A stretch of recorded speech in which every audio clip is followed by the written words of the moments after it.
Thicosaurus Podcast. Hello, and welcome back to the Thicosaurus Podcast.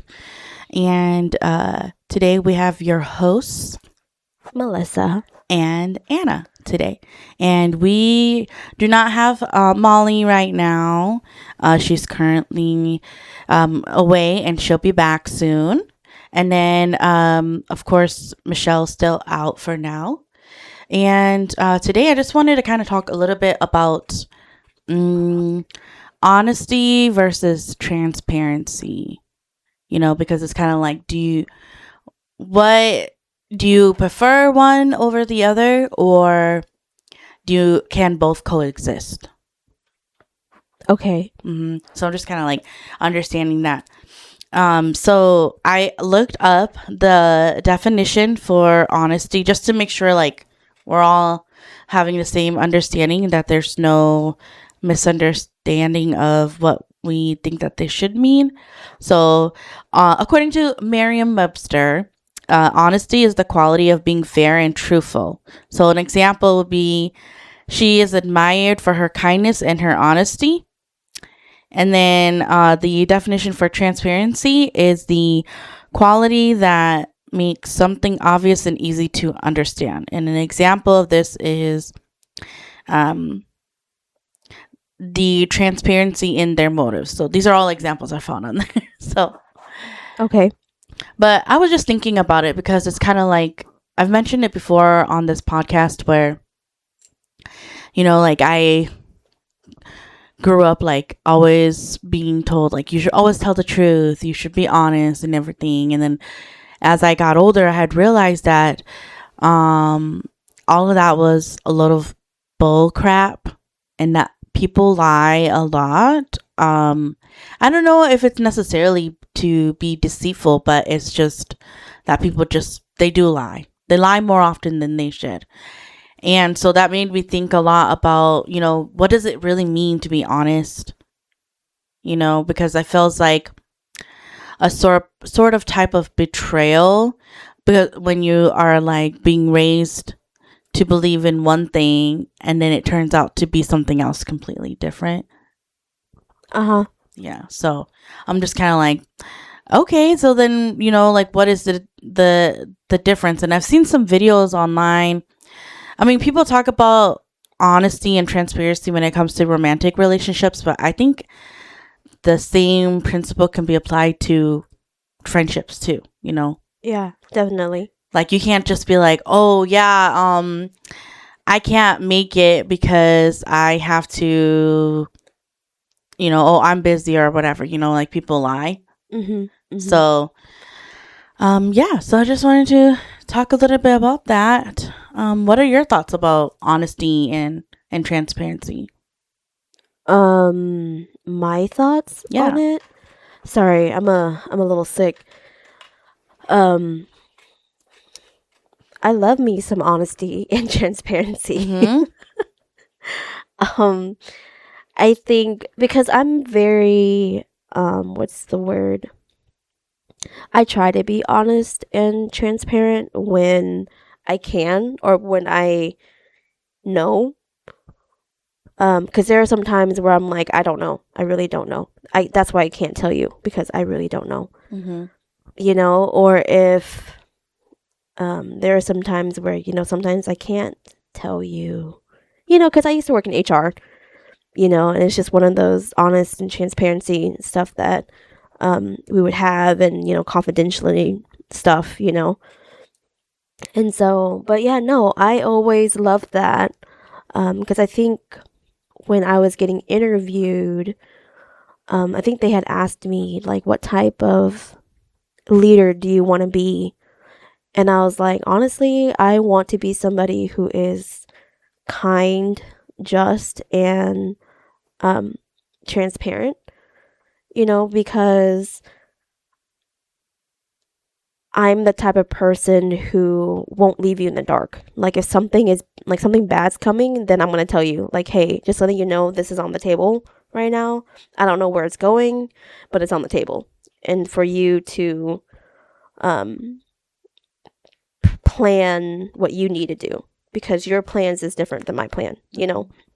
And so I'm a big fan of transparency, whether that is through work or relationships or friendships.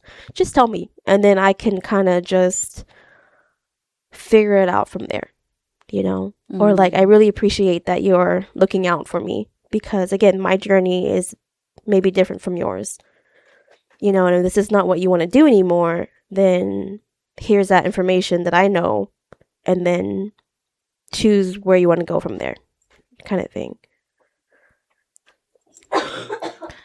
Yes.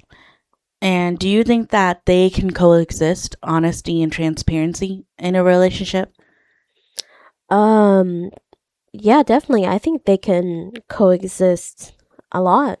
I mean, there is, um, I can see it in a way where like you can have transparency without the honesty, you know, kind of thing. But I do believe that with good intentions, they both go hand in hand, kind of thing. It's basically an important piece to that puzzle of Yeah. a good foundation for a relationship is that you need to have honesty and transparency, because you wouldn't want to. I think it also all comes back down to trust as well. I feel like, Yeah.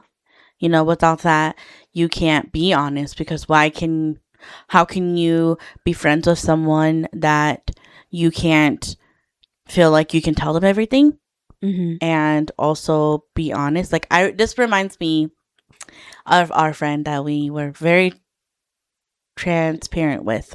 Oh, I feel like, all those years ago? yes. And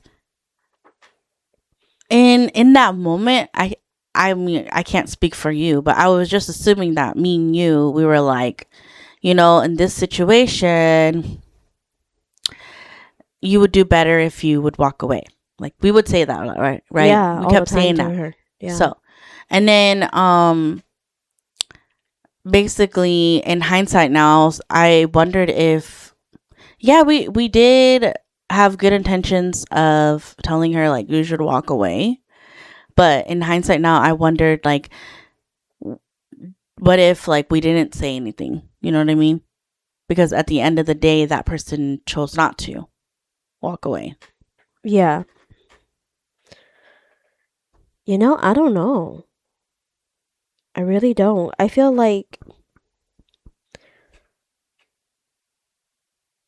I don't know. I feel like me and you, we are just those type of people who are like, I love you, but You're stupid. you stupid. Like, this is my opinion. You don't have to take it, but, you know, this is stupid. And, you know, you're stupid. But, you know, you're free to do whatever you want. You know, I'm here to support you. If you want to go, let me know. We'll go. Yeah. You know, if you want to stay, then we'll let you stay. We're going to go and you can stay. Yeah. You know, I don't know. I just think that it's kind of like the whole thing of, if you, for that situation, it seems like, I don't know if that person now feels like they should have taken our advice or not, you know, because we don't talk to that person about that stuff. Yeah, that's true. Or we haven't talked with them. Because I always feel like if I was in a situation and I had asked for advice, I typically do say like, just tell me like it is, and then I just want to know. Yeah. But I've learned that as I gotten older, it doesn't even really matter if someone tells you like how it is, because you are going to make the decision right on what you're going to do. So, I don't know. Yeah, I don't know. I mean, like, again, we haven't talked to that person in so long, but I do remember that, like, we cut off ties with that person at one point. And then I remember, like, what, maybe 2-3 years down the road, that person had, like, invited us to a party, and we're kind of like, what? That's so weird that we haven't spoken in so many years, and all of a sudden you want us to go to a party. Yeah. And then we did go. And then I remember that person was like crying, and they were like, I'm so sorry that, like, all that stuff has happened, and I'm so sorry that, like, I didn't listen to y'all, and how we kind of grew apart from each other, and that, like, you were a really good friend to me. It's just I was like dumb or whatever. But then at the end of the day, I think I was happy for her that she's finding her way, but at the same time, I don't think I can handle you anymore. Like, your lifestyle, I can't handle that lifestyle anymore. Yeah, you're at a different point of your life now than Yeah. she is. And yeah, I can see that. Sometimes you have to just, when you make your way through life, make that decision that what was good for me at one point isn't anymore, or Yeah. that you've moved on. Mhm. I do feel like that about certain things. Um, trying to, I feel like this whole podcast is all about us finding our voice again. And for us to be able to do that, we have to, even though it's uncomfortable, say, this isn't something that's for me anymore. Yeah. And I'm ready to move on to something else. Mhm. Mhm. And even though it's uncomfortable, Yeah. we still have to kind of push through. I had a conversation with my sister the other day, and we were just talking about things in life.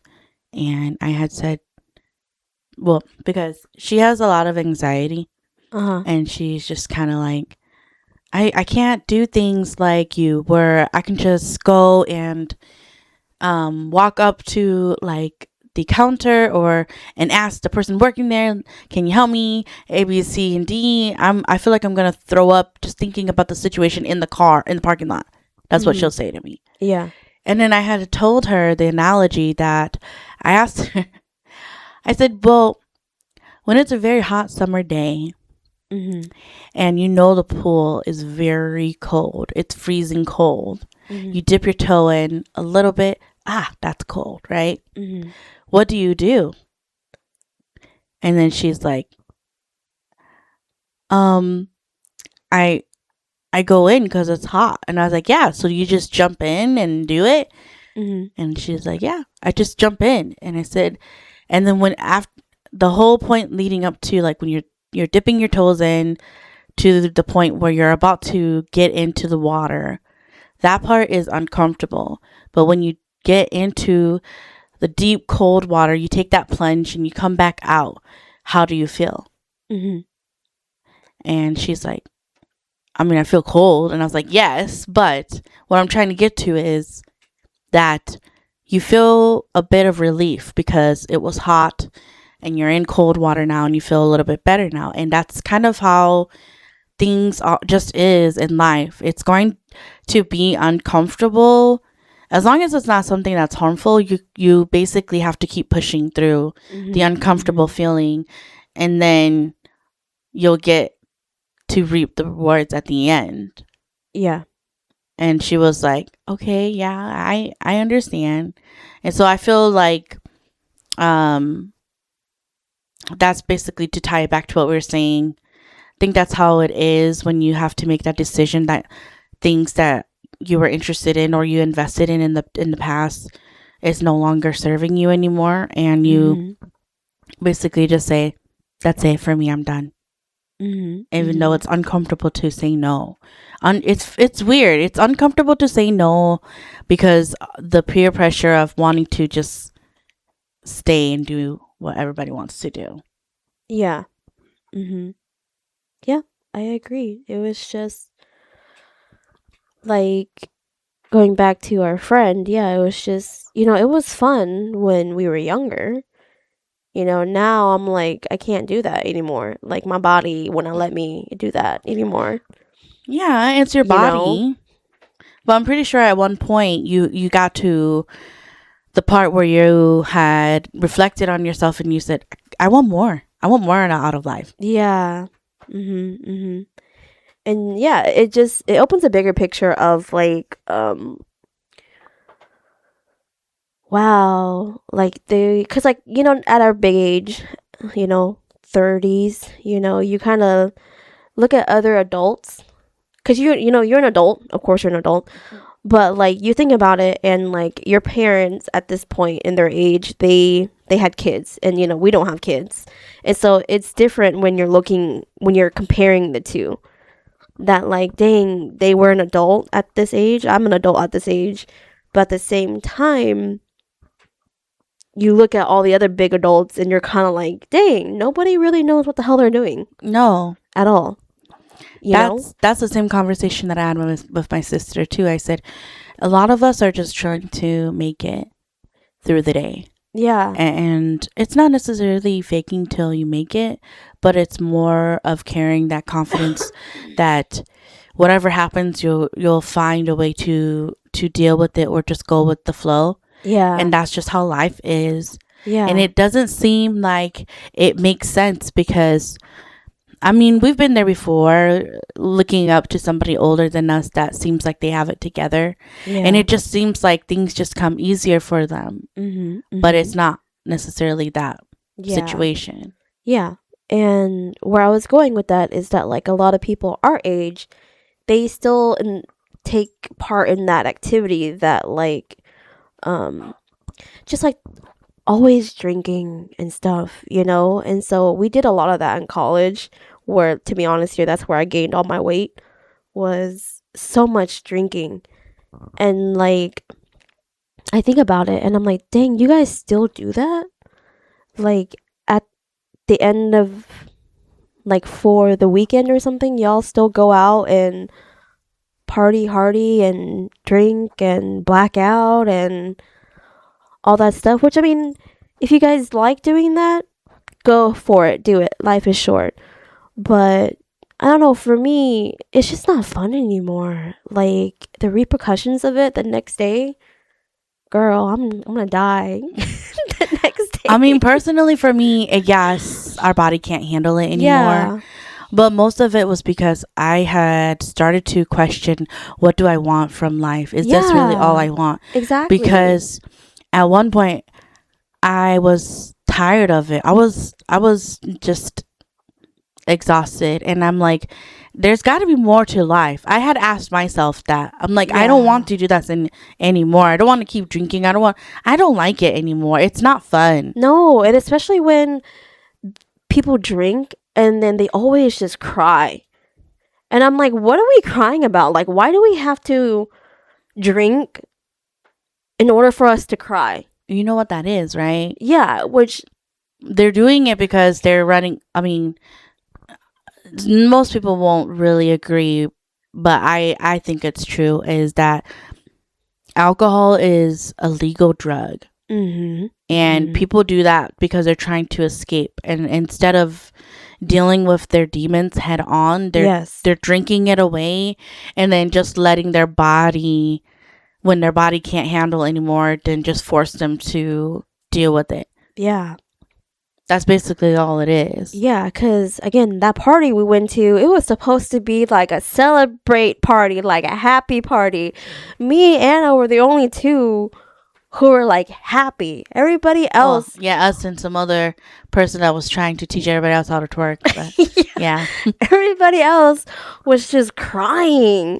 Well, because I'm not going to sugarcoat it. A lot of us, we don't have our prefrontal lobe is not developed, and so we just keep drinking because we think that that's how adults dealt with things. Yeah. But a mature adult deals with things sober. Yeah. Like, it hurts. It hurts to deal with things sober, not being not drinking, or like on some type of drug that makes you feel a certain way. And I also feel this about caffeine too. Yeah. Because I had weaned like myself. Caffeine or like weed, getting high. Yeah. Yes. Yeah. Uh-huh. I had weaned myself off of caffeine, and then I had taken just like a little bit. Every time that I'm on caffeine, I am so overwhelmed to the point where I feel like I have to cry. And I don't like that feeling. So I try to not drink as much caffeine if I can. Yeah, yeah. Yeah, no, I agree. Well, I don't get emotional when I'm on caffeine, but I'm really sensitive to caffeine now to where like if I'll have it, I'll be up for a long ass time. Like even if I drank it like earlier in the morning, I would be up all freaking night for some weird reason. That's what I've noticed with caffeine. And so I've been trying not to drink as much caffeine, but I think for me, I say like I feel like I'm gonna cry because I'm overwhelmed. I mm-hmm, have so much anxiety when I'm drinking caffeine, mm-hmm. and I worry. So I'm like running at 100 miles an hour in my brain. I'm going back and forth. I'm Yeah. anxiety. I literally am anxiety. Yeah. Anxiety, stop. Stupid. But yeah, no, sometimes I'm like, dang, Melissa, you just raw dogging it. Like through life. Like you don't really drink as much anymore. Because for one, I can't really stand the taste as much. hmm Because shots just it makes me want to throw up. Can't do it. Yeah. Well, I mean, I think about it like we can still celebrate and have fun in life without having to drink. Yeah. Or like we're just at the age now where like drinking makes you tired. Everything makes us tired. Yeah, and so like you have to, and of course with me it hits my body way later than everybody else's, and so I have to take like more to get to y'all. And then there's a short window of okay, I got it. Like I'm at a really good spot. And then like after that I'm tired. Oh my gosh. Oh my god. And so it's really hard to get to that I'm feeling it. I'm feeling good portion. That's why I said I feel like it's a legal drug because we're Yeah. chasing that high. Yeah. And I don't like how that feels because I think I get alcohol poisoning because I'm constantly, at most of the times when I had drink back then, I was always puking all night. Oh, And yeah, so it yeah, was yeah. never enjoyable for me. Mhm, mhm. The reward at the end was not worth it. The reward. Oh, yeah, yeah, yeah, yeah. Or whatever that I was trying to do because all the after effects it was me throwing up all night Mm, into the mhm. morning. But Yeah. anyway, back to what we were saying. So yes, just being honest and transparent. I feel that those are key things. Just growing up now, I'm understanding what type of communication that is needed in relationships. I don't mind sharing that I had, like my childhood, it was always kind of rocky. It's kind of crazy, all the things that I went through. Mhm, But mhm. then I think my mom and I had come to develop our relationship a little bit better now because Mhm. she had some kind of thing that she was kind of overwhelmed by, frustrated. And then Recently? recently. Oh, okay. And then we were talking with each other and then I think she raised her voice or whatever, but it doesn't phase me anymore. I'm just kind of like, okay, like chill out. I don't take it personal. Mhm. And then maybe like 5 minutes later, then my mom had said to me, she was like, hey, Anna, I am so sorry that I raised my voice at you. I was just frustrated. I didn't mean to do that.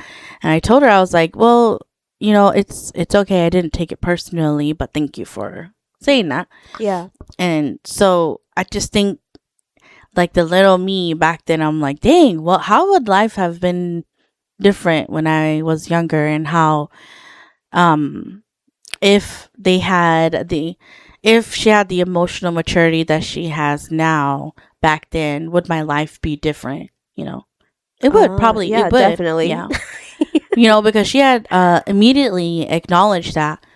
But, you know, two things can be true. She also, yeah, she wasn't the best. She didn't have all the tools. She was definitely emotionally immature. Mhm. But she also did what she could with what she had. Yeah. So What she knew. Yeah. oh yeah, with what she knew. So I just thought that was a pivotal moment in our relationship, and I think that she did really well being honest and transparent with where her headspace was. I was so taken surprised by it. Yeah. Because when she said that to me, it took me a second to really hear what she said. Yeah. You know, in that moment in the movie you apologized? yes, in the moment in a movie where, and it's always in an action movie where, like, an explosion happens and you're like having a hard time hearing. Your ears are ringing, and then you see them moving their mouths, but you can't really understand what they're saying. It felt like that to me because I was like, what? Huh? And I had to be like, oh, yeah. Mm-hmm. Yeah. I mean, imagine if your parents said that to you. Would you be like, it's the end of the world? With me, it would be like, I don't believe you. Really? Yeah. Oh. Yeah. Even if it came from your mom? I mean, I guess so, a little bit. I think I'm a little bit more lenient with my mom. Yes. But if it was my dad, I'd be like, I don't believe you. What do you want? That's so bad. Okay. Oh my god. Sorry to say. I'm pretty sure I'm not the only one Oh my goodness. who thinks that of their parents. What do you want? So back what we were saying is honesty and transparency. Oh my god. What do you want?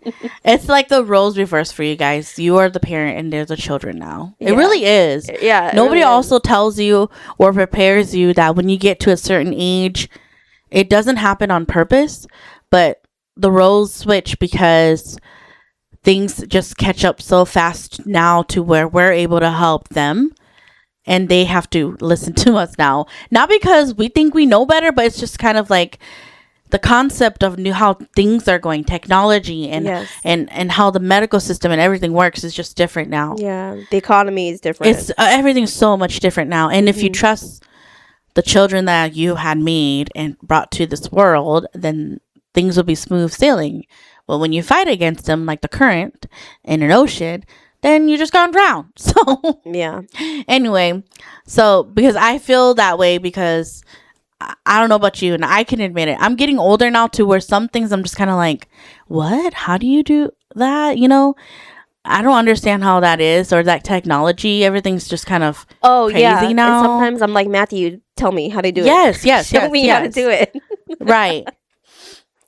So, yes, I completely understand that. So, what I wanted to bring up was the honesty and transparency. I think that our Hmong community would do so much better if we have definitely bring that into discussion. Like, for example, when... Oh, were you going to say something? Oh. I was going to say anything, no. I was just going to say, for example, when you... I mean, they're not going to admit to it, but, you know, when you're a daughter and you're born and you're one of the older ones, that they just expect you to, you know, take care of the younger siblings. Like, they say it to you in a way, but then they also don't really tell you the whole thing. Like, I really just need you. That's yours now. If they would just be transparent about it. Be like, that is solely your responsibility now. Mm-hmm. I think that things would be a little bit different because it was just always done from a point. I don't know if it was intentional or not, but it's kind of like, oh yeah, you're just helping me. Yeah. But helping is not really what it is. Mm-hmm. Like, I remember, I think we also had a conversation, my sister and my mom and I, because my sister was young enough to where there was a big enough age gap between my sister and I where when she was born, I had to help change her diapers. Uh-huh. Yeah. And I'm like, damn, I can't believe I had to change your diapers. And then Sammy goes, yeah, I remember you changing my diapers. Wow. That's crazy. Damn. Yeah. I was like, dang, I totally just disassociated that. I like locked it away because I feel like it's a distant memory that I did that. Yeah. Mm-hmm. And I just realized, damn, I did a lot of shit. Yeah. Yeah. Mm-hmm. Mm-hmm. But back to what I was saying is, I think we need to practice that a little bit more in the Hmong community. Be transparent, about what is expected. And I think, and also be willing to obviously question it if we're able to. I don't know. Yeah, That's going to be definitely. something that, I don't know, it's going to take a while for the Hmong community to realize that, or maybe one of us when we become the OGs. Ugh. I mean, I feel like Yeah. it's starting now, like with the generation below us. They're questioning stuff all the time. I think we have the beauty of being able to decide what we keep and what we don't keep. I saw this one like Hmong TikTok Mm-hmm. creator, and she had said something where she was questioning some of the beliefs that we do, Uh-huh. and she said that it's really she was talking about the people in her hate comments basically. Mm-hmm. She was like, it's funny that all I did was just question it about what's toxic and what we should decide not to keep anymore, especially if it's harmful, and you guys always turn it into the, oh, so you just don't want to so you just don't want to learn about your Hmong culture and your Hmong beliefs. And she goes, I never made it out to be like that. I just said anything that leads to harmful behaviors, Mm-hmm. we should not keep anymore. We should take that out. We should Yeah. change it, you know? Yeah. And so I just thought that that's true, because a lot of the times their excuses, they always hide behind the whole cultural beliefs and everything. Mm-hmm. But I know that there's a way for us.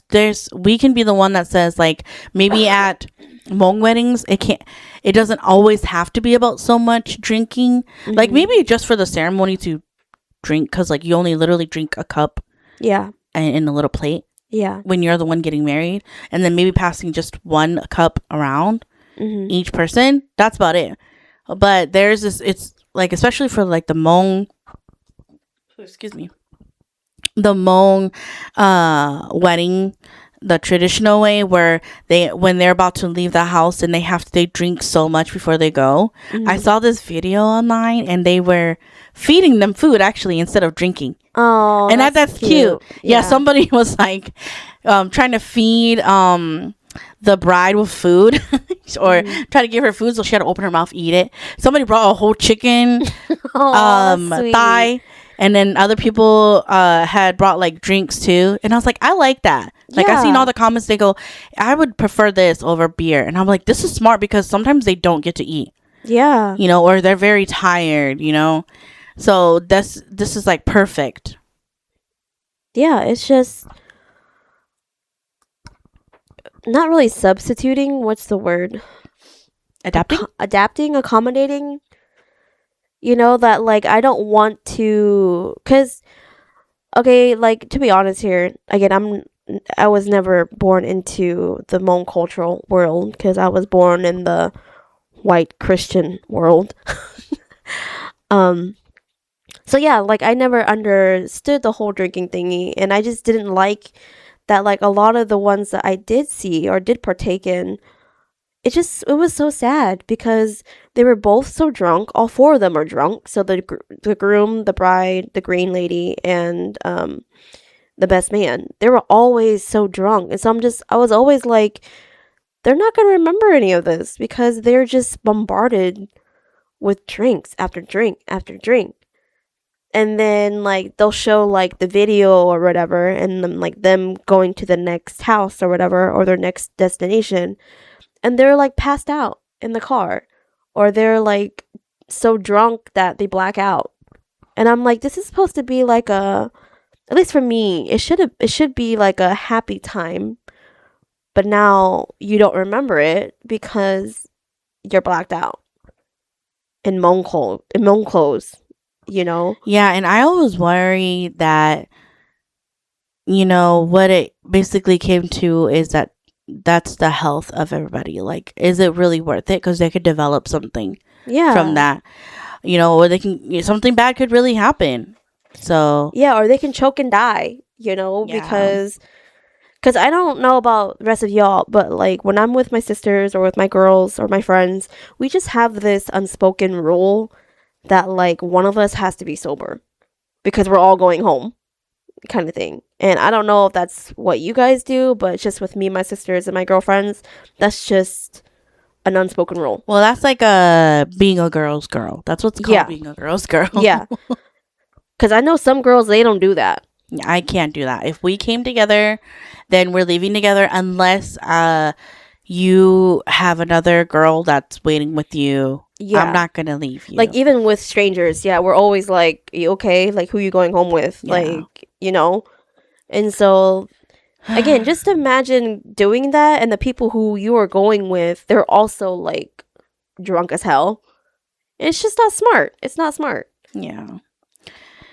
Well, I mean, either way, this is something that, we can definitely practice. I just wish that we would do a little bit more in the Hmong community or in our community in general.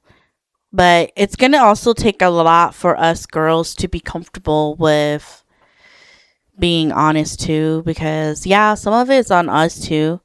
So, for example, like they say, like in romantic relationships, like some girls, they feel like they feel paralyzed, or they can't say like no to certain things, or what I'm talking about, they freeze when it comes to like decisions. Yeah. And some people would probably say like, hey, why don't you say anything, or why didn't you do anything? And I think that it's so often that we always, it's also in rape culture too. But I just think that that's, it's something that us girls, we also need to take responsibility for as well. But basically, it's kind of being a girl's girl, have each other's back, letting each other know, like, it's okay to say no. No is a full sentence. And not to be worried so much about the backlash. And I think it all comes back down to the whole people pleasing and doing things that other people want and overlooking yourself. Yeah. At the end of the day, it's abandoning yourself. Yeah, I was gonna say, okay. It's be a girl's girl to yourself. Like, I remember my friend was all like, being the biggest critic is yourself. I remember that person saying that to me, and I was like, yeah, but also you're also your biggest supporter, your biggest fan, your biggest best friend is gonna be yourself. So don't let that inner critic win. If it was you and somebody else, you wouldn't be talking to that person like that. Pour that love back into you, basically. Yeah. And so sometimes for myself, because Sammy and her anxiety kind of reminds me of myself too, but at the same time, I'm like, it's okay, Melissa, you got it. Like, I have to sit there and like hold my hand, tap myself, and be like, it's okay, Melissa, you got it. You can do it. It's scary, but you can do it, kind of thing. So, yeah. Man, well, hopefully yes. Actually, before we end this, can I ask you something? Since we're talking about honesty and transparency. Yeah. So we went to go watch that movie with Aquafina. I forgot what it's called, but it's her grandma. Her grandma's dying. I've been wanting to watch that. Yes. I thought we watched it together in theaters. Did we? Yes, we did. Yeah, we did. Okay, go ahead. I forgot what the movie is called, but her grandma's dying of, I think, cancer or something. But her parents decide not to tell her grandma that she's dying. Yeah. Spoiler alert. Spoiler alert, yeah. But that's like the whole idea of the movie. Okay. So you know it from the beginning, from the trailer. So the grandma's dying. Her family decides to not tell the grandma that she's dying. And Aquafina, she's kind of stuck in between because she's in China at this point, and her parents, they're saying, like, in China, we don't tell people that they're dying because it kind of, if you tell people that they're dying, then all they're focused on is going to be dying, and then they're going to die. So they choose to not tell them, and so that way that person can live without that heavy feeling on them. And so Aquafina, she's kind of going through back and forth because she's from the States, and so she doesn't understand that, and so she's like, no, I think it's her right to know, because if she's dying, then she has the right to know that she's dying, because you guys are lying to her. kind of thing. So she's going through this back and forth kind of thing. And so with this honesty and transparency, how would you have handled that? If I was Aquafina? Yeah. Or if I was or like the just grandma? in general, like if you were dying. Oh. I mean, if I were And- dying, I feel like, because I've changed a lot. I would say I've grown up a lot. Mhm. I've grown up a lot. But basically, I would say that I would rather, I mean, both you and I would rather know the truth. So Mhm. I would personally know what it is, all that I can know, because it is my life and I want to do whatever it is with my life. If I'm going to be sad and depressed and then I'll die, then that'll be me. Mhm. You know, I get to make that decision. There's this thing that they do, or the term that they say in like counseling or therapy, informed decision, or informed decision, Mhm. because that person knows everything that they can know, and then you let them know. It's kind of like, hey, were poisoned, and this is the type of poison that you have, and then you probably should seek treatment for it, instead of, hey, you should just do this because I told you to, you know. Mhm. So I am a firm believer of, I'd rather know what it is, that all the options and everything, and then I'll make a decision myself. So Mhm. I feel like it's an insult to lie to somebody about their life, because it's having autonomy is so important to me. I want to be able to do what I want to for my life. It's not somebody Yeah. else's life. Mhm. Mhm. But what would you do? No, I agree. I'm like Aquafina, where I'm like, I think that person has the right to it because it's their life. It's not your life. It's not your choice um to make that choice for them. You know, like, yeah, granted, it would be like, I see where you're coming from, that you're trying to not make it harder for that person, but at the same time, again, like what you said, it should be their choice on what they want to do.